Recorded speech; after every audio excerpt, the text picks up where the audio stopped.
Welcome to the talkSPORT MMA channel. I'm Adam Cattrall. Pleasure as always to be in your company. Before we get started, just a little reminder, make sure you like and subscribe to the channel. We are trying to grow our MMA content right here, and we don't want you missing out on any of the stuff that is coming your way in the not too distant future. We've got an exclusive coming for you at the end of this interview, so make sure you stick around for it. But it is an absolute pleasure to welcome this man to the channel because he's got a fight booked. That's right, we and him have been talking. We've been contemplating other things that might be going on in this young man's life, but no, the fighting spirit, the fire is reburning, and he's ready to rock and roll once again. April 19th, Chicago's the destination, and we're looking forward to seeing him back inside that smart cage. It is, of course, the 2022 featherweight world champion in the PFL, the one, the only, Brendan Loughnane. How are you, buddy? Thanks for having me, Adam, mate. Always a pleasure. Are you well? Whereabouts are you in the world? Because you obviously rack up more air miles than Judith Chalmers, mate. That's an old reference for people that don't know too much about holiday programmes from the 1980s and 90s. But whereabouts are you in the world right now? Well, by the looks of it, mate, you don't stay still yourself. You know what I mean? I'm currently in Thailand, having a great training camp. Like you say, the Windy City. Never been to Chicago, so I'm excited for a new one. Fought all over the States now. So a new city, new destination, but it's going to be a very similar result at the Brendan Loughnane KO. How about that?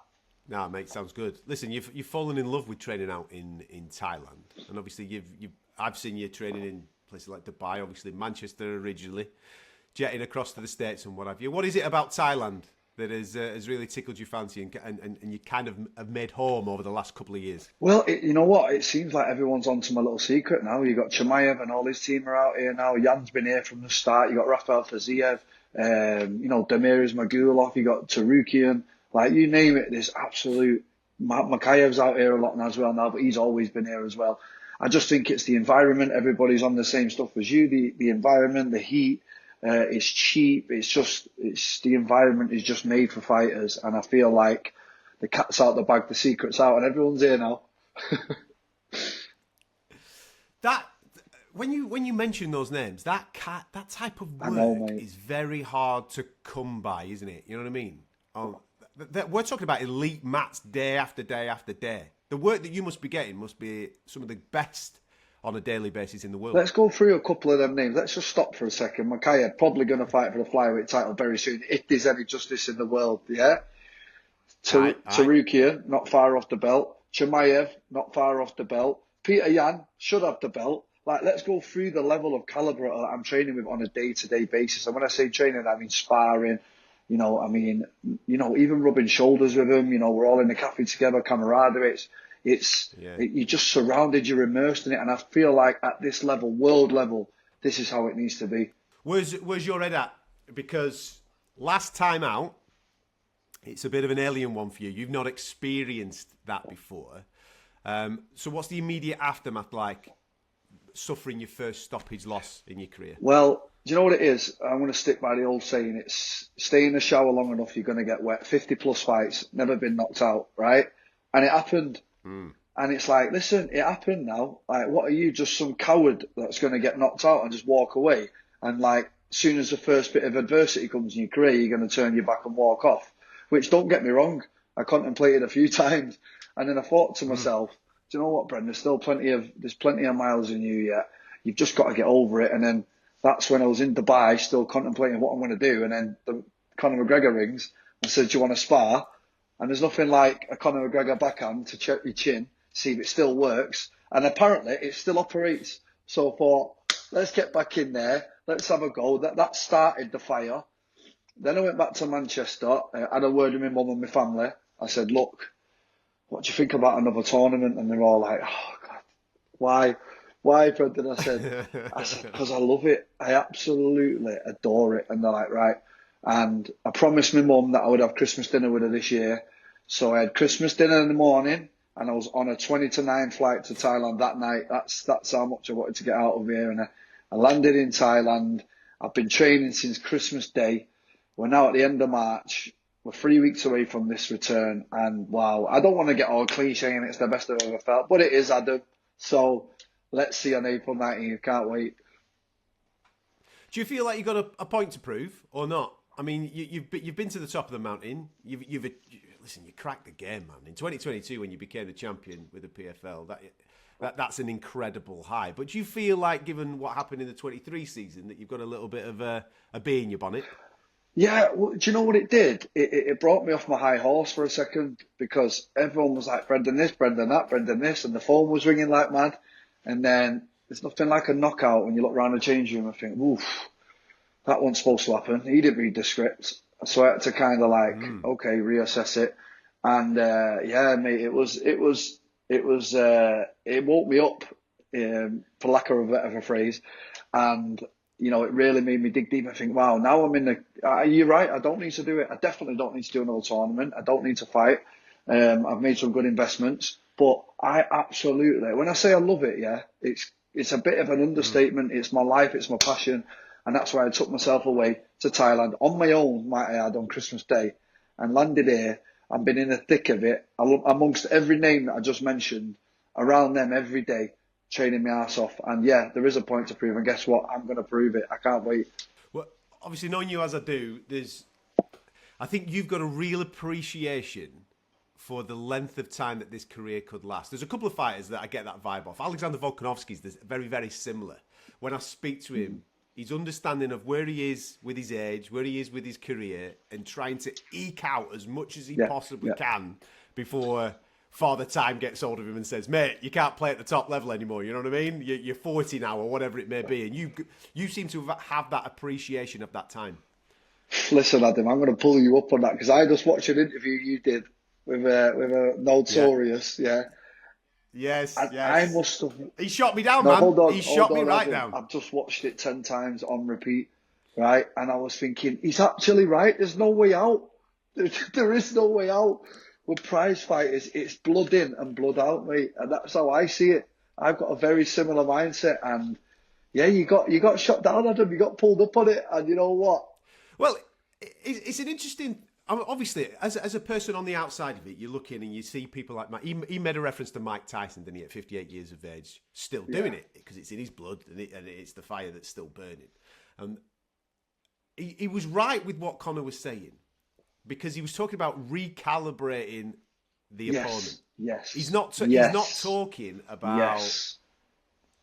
You know what I mean? The top guys at 155 when he's 45 years of age. That's not what he's talking about. He's talking about recalibrating the audience, so therefore it's an even matchup. So when you actually phrase it and put it like that, it does actually make an awful lot of sense. The way he broke it down, bit by bit, and he went, look, I'm not talking about a 19-year-old wonder kid, but what about all these trilogies? Who doesn't want to see Brendan and Paddy? Who doesn't want to see Brendan rematching Bubba for another belt? Like, how long can this go on for? Do you know what I mean? It is like, it's one of them questions, and the way he pulled you up and the way he broke it down, I'd never really looked at it from that perspective. And I was like, he's actually right with what he's saying. And yeah, do I think people should be fighting at 60? Absolutely not. I actually don't, Adam. I really don't. 60's too far, 58. Anything over the 50s, it's not safe, is it? Let's have it right. But there's plenty of, who doesn't want to see Conor and Diaz? Who doesn't want to see all these rematches that he's on about? We're all going to tune in. We're all going to watch it. So it's going to do amazing numbers. So I'm so glad you brought that up, because I've had that on repeat all day. I really have. I even sent it to a few of my mates, and everyone was like, wow. And a few ex-fighters, and they're like, yeah, it never leaves us, bro. It's not the first time that Notorious has pulled me pants down and slapped me backside and corrected me on an interview. I've no doubt that it's going to happen again in the not too distant future, mate. So with this season then, 2024, the PFL is getting bigger and bigger and bigger. You won it, and obviously it kind of created a lot of interest from British and Irish eyes over this side. We had a wonderful European season last season. And it seems now, obviously, with the merging of that with Bellator, it's getting even bigger. So the 2024 season, mate, is even bigger than what we've experienced previously. Listen, the amount of stuff they have done over the last 12 months is astonishing. It's nothing short of astonishing. They bought the number 2, so they've adequately positioned themselves at number 2 comfortably. You know, it's you know, Don Davis and Pete Murray are very, very sharp, smart businessmen. They know what they're doing. They're attacking the market aggressively. The likes of Jake Paul, the Ngannou thing. You know, I know Ngannou's fell off now. The Anthony Joshua loss slightly. You know, his stock's gone down a bit with what happened. He's not fallen off in MMA though. This is what He's I'm not fallen saying. off in MMA. This is what I'm saying. He's a bigger star than he ever was now. Everybody knows who he is. And everybody's bought into his story now. And the fact that he's on the PFL books, is absolutely huge for them. And Shane Burgos and a couple of others that they've acquired and took from the UFC. And I just think, when they did offer the season again, I was like, wow, this is a grind. But then I remembered, you're Brendan, you've done 3 of them back to back. You can do the grind. What? All these guys have got to come from Bellator now. A, USADA's involved. B, now they have to do 4 fights in 7 months. Come over here, lads. I'll show you how it's done. It's not easy, Adam. And these are going to find out the hard way. Yeah. A level of competition in this year's. I mean, you've got your old mates there. Bubba's back in, isn't he? So everybody's obviously salivating at an opportunity at you two going at it again. And Brett Johns, he's in the mix as well. He's joining the PFL this year, mate. Lots of interesting possible matchups coming up. Adam Boricks, they've got Timarev, I can't remember what his name is, something like that. They've got Timur Kizirev is who you're referring to there, mate. That him. Dangerous Adam. I'd say him and Boricks are the 2 tougher competitors in there if I was to list them. Braga obviously went to the final last year. You got Bubba, always a tough fight. Brett Johns, can I just say, great, really good friend of mine. Really hope he does well. Great guy, one of the good guys in the sport. And listen, 20-3. Only his 3 losses are to Aljamain Sterling, Pedro Munoz, and someone else who's in the top 5 or top 10. So you're talking about elite level competition. It's going to be the hardest year yet. So that's why I've got to be the most prepared, and that I'm going to do. Yeah. And you've got Pedro Carvalho up first, haven't you, on April 19th in Chicago. He's coming off the back of 2 losses, but 2 elite losses, two top names that have caused him a bit of trouble there. So his tail's going to be up, mate. He's going to be coming, isn't he? I'm telling you now, he's lost 2, Pitbull and Aaron Pico. Aaron Pico might be one of the best 45ers, definitely top 5 45ers in the world. To have Golden Glove level boxing and Olympic level wrestling and be 28, you just don't hear of it. So Aaron Pico, very dangerous, finished Pedro, and Pitbull, I mean, his record stands for itself. So they're the type of losses that Pedro's having. My losses are only to champions, Movlead, Pinedo, guys like that. So we both lost to the elite of the elite. So I feel like we're both in a similar position. Are you anticipating another $1 million check then this year? Is that how this is going to roll? Well, listen, you've got to be in it to win it. I've looked up and down the Topology stats. I'm the highest ranked. I have the most. I have the most experience. I have the most finishes in my division. So if I was a betting man, I'd stick a few quid on Brendan this year. Why not? Listen, it's great to see that the fire is back. I know that we've had some conversations over the last year, and you were thinking maybe there's some other opportunities and what have you, but it never left you. I knew it never left you. It was just a case of recalibrating, as Mr. Notorious would say. So I'll tell you what it is, getting yourself back in that mix. It's an absolute slog, right? If you think about it, it starts in April, it ends in December, yeah? So you have to train 2 or 3 months before April. So what do you get? You get maybe half of January off, half of December off. What and I did it 3 years back to back. So what? I had a couple. And won. Yeah. And won big. So financially, you're all right. Yeah. So a couple of weeks off here and there, like for a young man my age, like to be able to do 4 years back to back at that pace. That 6 months that I had after the loss to Pinedo, I travelled the world. I had a little bucket list that I wanted to do. Glastonbury and this place and that place, and I wanted to do loads of different things. Yeah, I've done them all now, right? And then I thought, you know what? I didn't actually want to do any of it. This is where Brendan's happy, and this is where I get the most out of myself. Joseph, that's really weird that you just said that, because in speaking, I know that you just mentioned Conor a couple of times, and you've been training with him, and you're close to that camp. Even though you're fighting one of John Kavanagh's guys next time out, we'll get to that as we get closer to the fight. But in speaking to Conor, yes, he's got a lot of external things going on in his life, movies, brands. He's built a sensational life outside of fighting. But you've experienced this because you've been in a changing room with him, you've been on the mats with him. When you're just talking to him as him, you can see the fire behind his eyes that he just wants to have a fight. That's who he is. It's what he is. That's his DNA. That's his identity. Loads of people will doubt, he's got loads of money, he doesn't want to do it anymore. He does.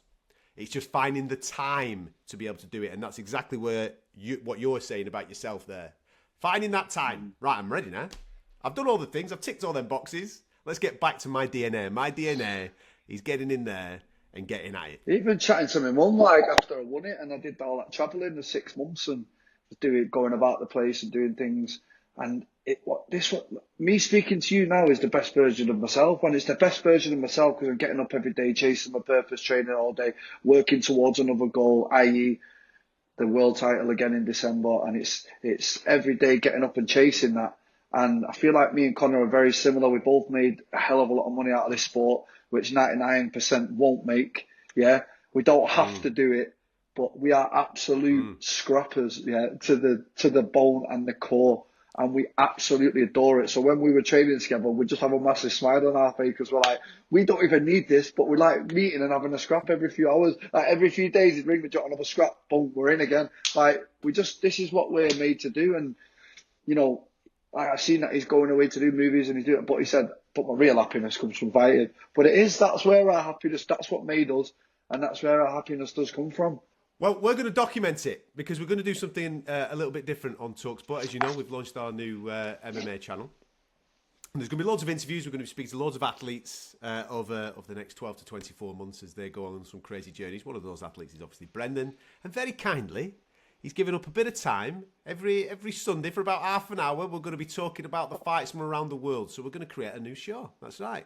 Me and Laughing Boy here are going to be talking about the big events, previews, reviews, and it's going to be available for you every Sunday on the talkSPORT MMA channel. So make sure you subscribe to it. We're going to start with a big preview of UFC 300. You've mentioned some lads there.